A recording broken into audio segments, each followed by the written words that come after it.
செரிக்காது. எல்லாரும் அவங்கவுங்க குழந்தைங்களுக்கு கடை அரிசி பொன்னி அரிசின்னு நல்ல அரிசி தான் வாங்குவாங்க. அந்த அரிசி சோறு தான் சாஃப்டா இருக்கும், நல்லா செரிக்கும். நான் கோயில் திருவிழா கல்யாண வீடுங்கள தான் பொன்னி அரிசி சோறை சாப்பிட்ருக்கேன். அரசு என்ன பண்ணணும்னா எங்களுக்கு போடுற ஒரு வேளை சோறை பொன்னி அரிசி சோறை போட்டா நல்லா இருக்கும். சரி, பொன்னியின் செல்வியிடத்தில் சொல்லி வைப்போம்.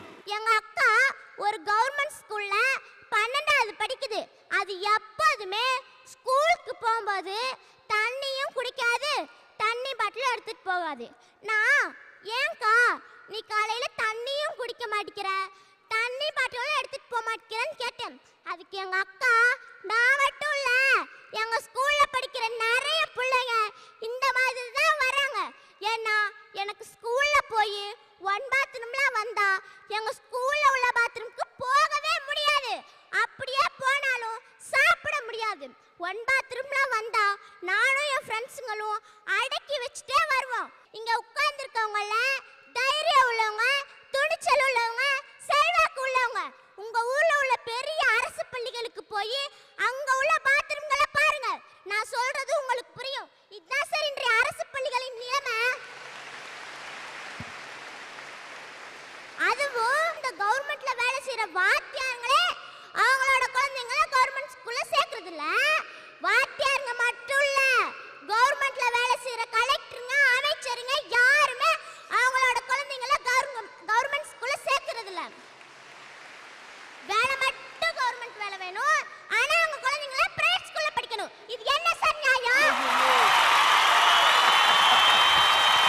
கவர்மெண்ட் ஸ்கூல்ல வேலை செய்யற எல்லாருமே அவங்களோட குழந்தைங்களையும் கவர்மெண்ட் ஸ்கூல்ல தான் சேர்க்கணும்னு சட்டம் பண்ணணும் சார். அப்பதான் அரசு பள்ளிகளோட தரம் உயரும். சபாஷ். இன்னொன்னு என்னன்னா, தனியார் பள்ளியில 1ஆவதுல இருந்து 12வது வரைக்கும் படிக்கிறவங்களுக்கு MBBS BA படிக்க சீட்டு கொடுக்க கூடாது. 1ஆவதுல இருந்து 12வது வரைக்கும் பணத்தை கொட்டி படிக்க வைக்கிறாங்க தானே, MBBS BAலயும் பணத்தை கொட்டி படிக்க வைக்க வேண்டியானே. இதுக்கு மட்டும் கவர்மெண்ட் காலேஜ் கேக்குதோ? அரசு பள்ளியில படிக்கிறவங்க என்ன இலச்சவாயின்னு நினைச்சீங்களா? யோசிங்க. அடி கீர்த்திகா, யோசிங்க, நல்லா யோசிங்க. மொத்தத்தில் நமது அரசு தனியார் பள்ளிகள் மூலமாகவும் அரசு பள்ளிகள் மூலமாகவும் கல்வியை அளிக்கிறது. தனியார் பள்ளிகளில் பணம் கட்டி படிக்கிறார்கள், அரசு பள்ளிகளில் இலவசமாக படிக்கிறார்கள். 12ஆம் வகுப்பிற்கு பிறகு பாருங்கள், அரசு மருத்துவக் கல்லூரி, அரசு பொறியியல் கல்லூரிகளில் தனியார் பள்ளிகளில் பணம் கட்டி படித்தவர்கள் இலவசமாக படிக்கிறார்கள். அரசு பள்ளிகளில் இலவசமாக படித்தவர்கள் தனியார் கல்லூரிகளில் பணம் கட்டி படிக்கிறார்கள். இல்லை என்றால் திருப்பூரிலும் சென்னையிலும் கோவையிலும் கம்பெனிகள் வந்து செத்துக் கொண்டிருக்கிறார்கள். இதான் சார் அரசு பள்ளியில படிச்ச மாணவர்கள்.